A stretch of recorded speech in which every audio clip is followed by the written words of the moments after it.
лесу на опушке жил-был бедный дровосек со своей женой и двумя детьми.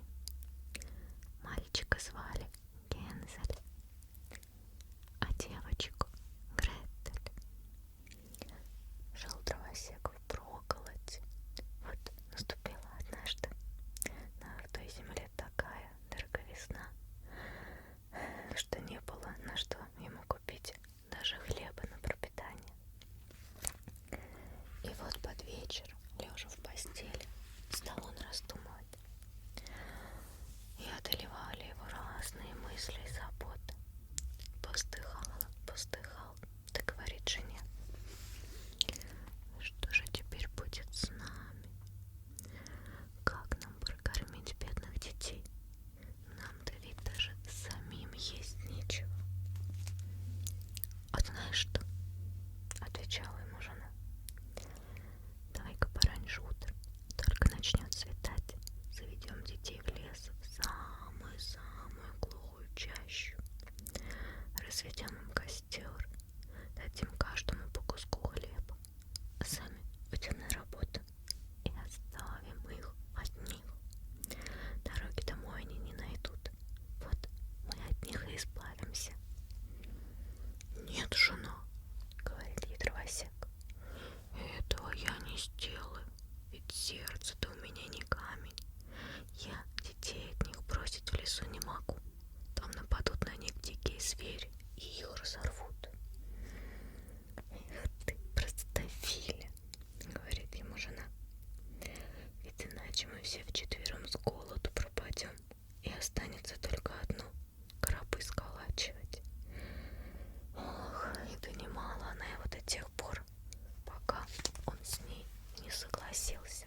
А все-таки жалко мне моих бедных детей, сказал дровосек. Дети-то от голода не могли уснуть, да слышали все, что говорила мачеха отцу. Залилась Гретель горькими слезами, да говорит Гензелю: видно, нам теперь пропадать придется. Тише, тише, Гретель, не горюй, я что-нибудь придумаю, говорил ей Гензель. И вот родители уснули. Он встал, надел свою курточку, отворил дверь в сени и тихонько выбрался на улицу. На ту пору ярко светила луна. Белые камушки, лежавшие перед избушкой, блестели, словно груды серебряных монет. Гензель нагнулся, набил ими полный карман, потом вернулся он домой и говорит Гретель: утешься, милая сестрица, спи себе спокойно, Господь нас с тобой не оставит.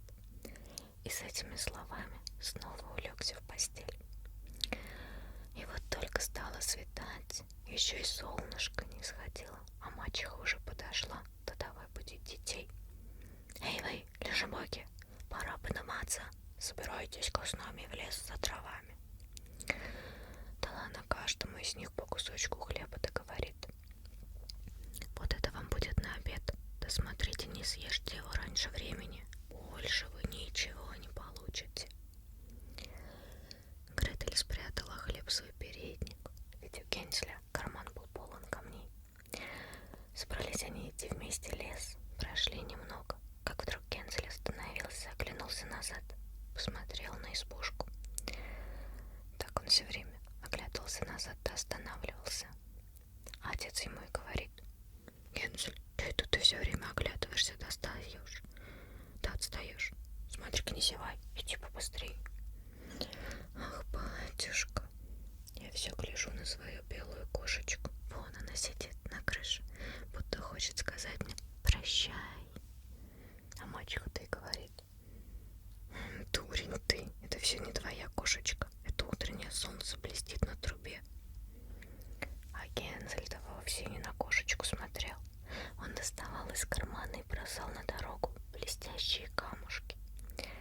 И вот вышли они в самую чащу леса, а отец говорит: ну, дети, собирайте теперь хворост, а я разведу костер, чтобы вы не озябли. Гензель и Гретель собрали целую кучу хвороста, разожгли костер. И когда пламя хорошо разогрелось, мачеха говорит: ну, детки-то, ложитесь теперь у костра, да отдохните как следует, а мы пойдем пока дрова рубить. Как кончим работу, вернемся назад, да возьмем вас домой. Сели Гензель и Гретель у костра, и когда наступил полдень, каждый из них съел по кусочку хлеба. Они все время слышали стук топора и думали, что их отец где-то поблизости.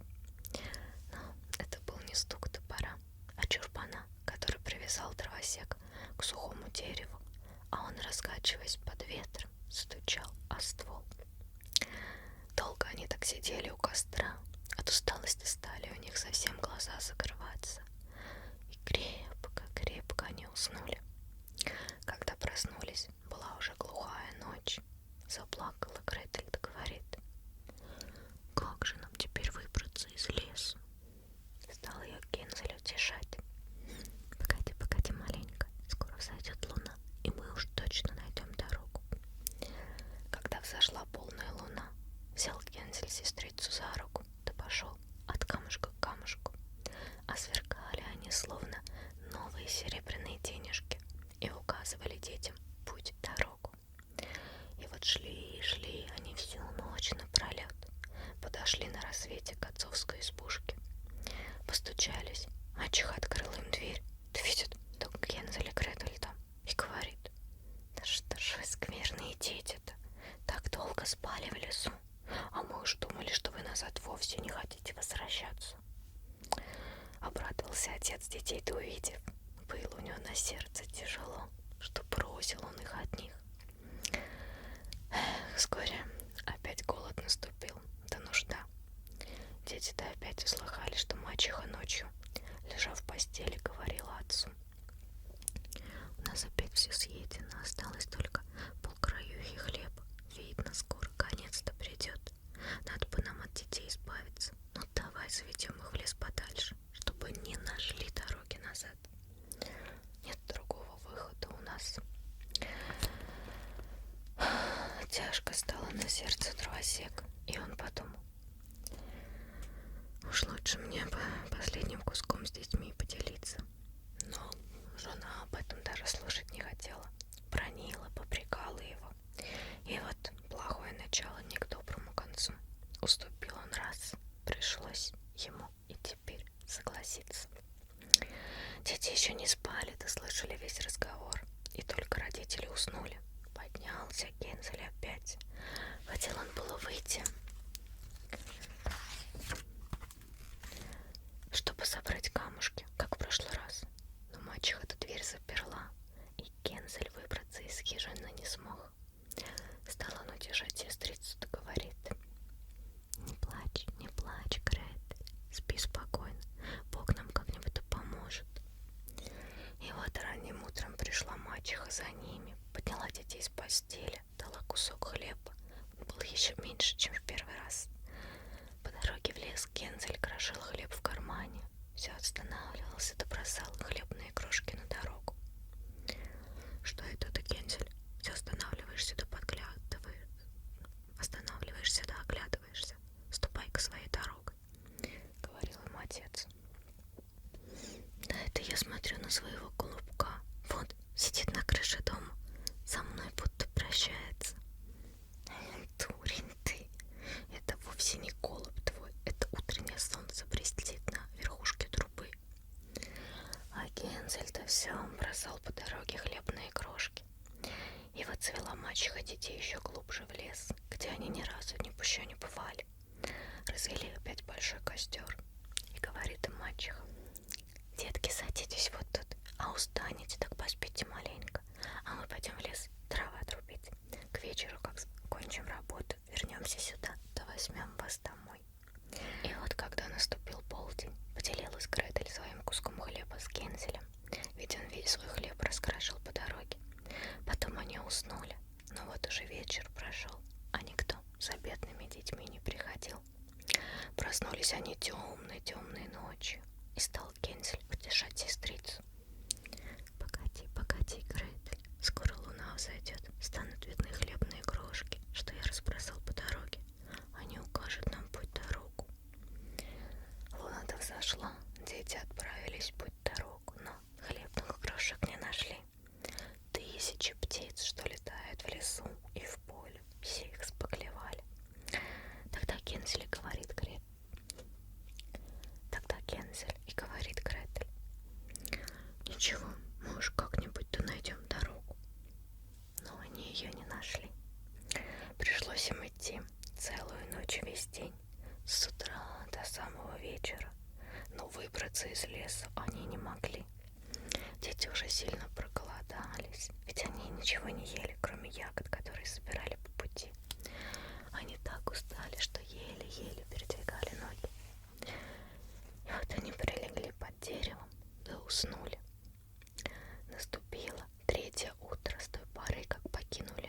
русскую избушку.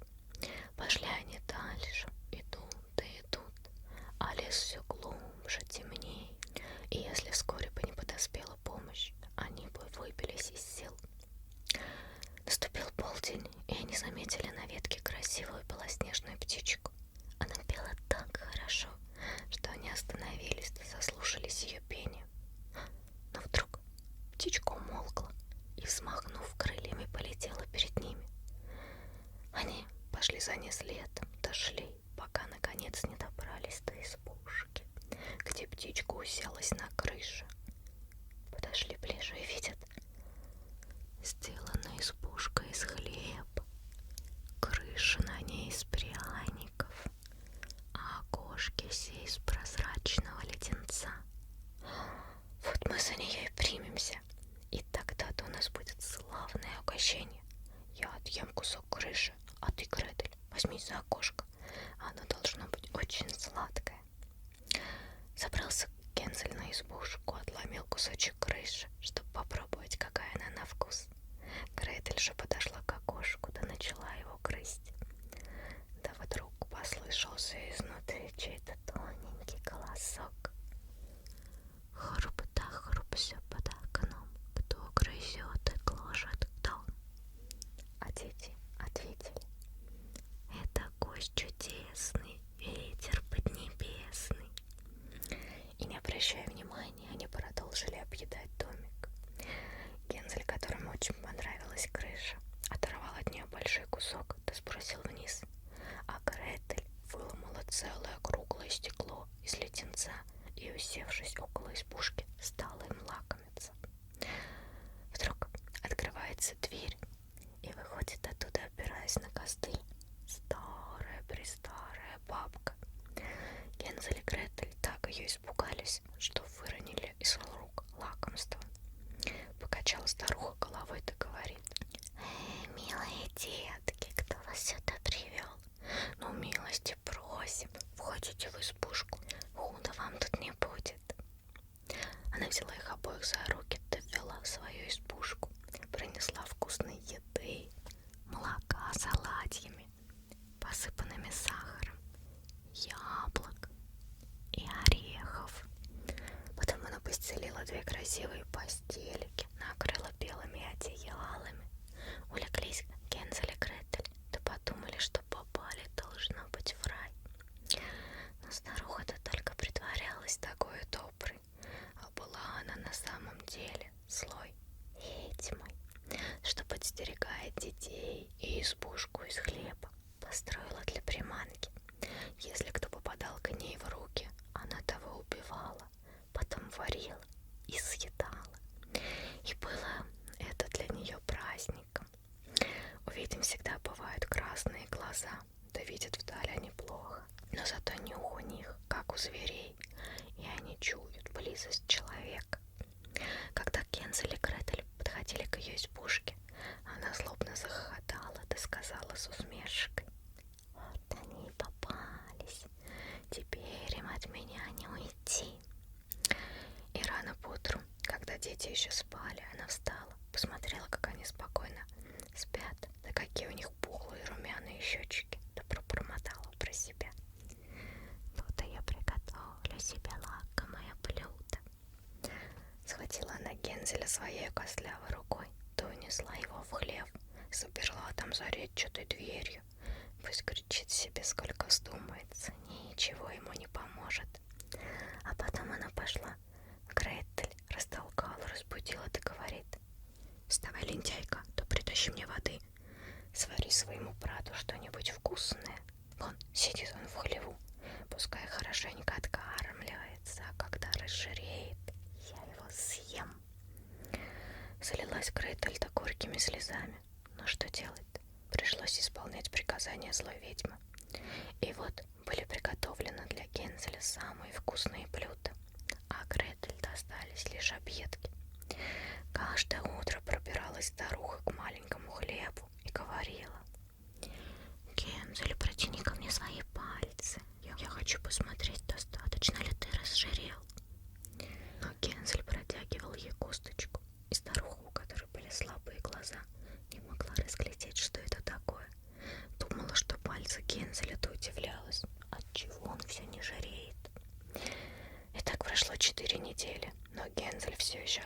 сделался худым. Тут старуха-то потеряла всякое терпение, ждать ей больше не хотелось. «Эй, Гретель, пошевеливайся живее, принеси-ка воды. Все равно, жирен ли Гензель или тощ, а уж завтра утром я его закалю да сварю». Ох, как горевала бедная сестрица, когда пришлось ей таскать воду. Текли слезы у нее ручьями по щекам. «Господи, да помоги же ты нам!» — воскликнула она. «Лучше бы нас растерзали дикие звери в лесу, тогда бы мы погибли хотя бы вместе». «Ну, нечего хныкать!» — крикнула старуха. «Теперь тебе ничего не поможет». И вот рано поутру Гретель должна была встать, выйти во двор, повесить котел с водой и развесить огонь. «Сначала мы испечем хлеб», — сказала старуха. «Я уже истопила печь, замесила опару». Она толкнула бедную Гретель к самой печи, откуда так полыхало большое пламя. «Ну, полезай в печь. Да погляди, хорошо ли она натоплена, не пора ли хлебы сажать». Полезла только Гретель в печь, а старуха за это время хотела закрыть ее заслонкой, чтобы Гретель зажарить, а потом и съесть. Но Гретель догадалась, что затевает старуха, да говорит: «Да я и не знаю, как это сделать. Как мне туда пролезть-то?» «Вот глупая гусыня, смотри, какое большое устье. Я и то могла бы туда залезть». Она была взобралась на шесток, просунула голову в печь. Тут Гретель как толкнет ведьму, да так, что та очутилась прямо в самой печи. Потом Гретель прикрыла печь железной заслонкой, забирала на задвижку. Ух, как страшно завыла ведьма. А Гретель-то убежала, и сгорела проклятая ведьма в страшных мучениях. Бросилась Гретель поскорее к Гензелю, открыла хлев да крикнула: «Гретель, мы спасены, старая ведьма погибла». Выскочил Гензель из хлева, словно птица из клетки, когда откроют ей дверку. Обрадовались они, да кинулись друг к другу на шею, прыгали от радости, да крепко целовались. И так как теперь им нечего было бояться, пошли они в ведьмину избушку. А стояла там повсюду по углам ларцы да с жемчугами да драгоценными каменьями. «Эти, пожалуй, будут получше наших камушков», — сказал Гензель, да набил ими полные карманы. А Гретель говорит: «Мне тоже хочется что-нибудь принести домой». Да насыпала их полный передник. «Ну давай, бежим поскорее отсюда, ведь нам нужно еще выбраться из ведьминого леса». И вот прошли они так 2 часа, набрели наконец-таки на большое озеро. Эх, не перебраться нам через него. Нигде не видать ни тропинки, да ни моста. Да и лодочки не видно. О, плывет белая уточка. Если я ее попрошу, она поможет нам переправиться на другой берег. И крикнула Гретель. И крикнула тогда Гретель: «Утя, моя уточка, подплыви к нам чуточку. Нет дорожки, ни моста, переправь нас, не оставь». Подплыла уточка, сели на нее Гензель и позвал сестрицу, чтобы она села вместе с ним. «Нет, уточке будет слишком тяжело, пускай перевезет сначала тебя, а потом и меня». Так добрая уточка и сделала. И когда они счастливо переправились на другой берег, да пошли дальше, то стал им лес все знакомей да знакомей. Заметили наконец-таки издали отцовский дом, на радостях пустились бежать, скачали в комнату, бросились к отцу на шею. А с той поры, как отец бросил детей в лесу, не было у него ни минуты радости. Жена-то его померла. Раскрыла Гретель передник, и рассыпались по комнате жемчуга да драгоценные камни. А Гензель доставал из кармана целыми пригоршнями. И настал конец их нужде да горю, и зажили они счастливо все вместе. Тут и сказки конец идет, а вот мышка бежит впереди. Кто поймает ее, тот зашьет себе шапку меховую, да большую, прибольшую. Вот и сказки конец, а кто слушал, молодец. Такая вот сказочка. Я думаю, в принципе, многие, наверное, из вас частично ее слышали. Про пряничный домик и ведьму. Надеюсь, вам она понравилась и вам было приятно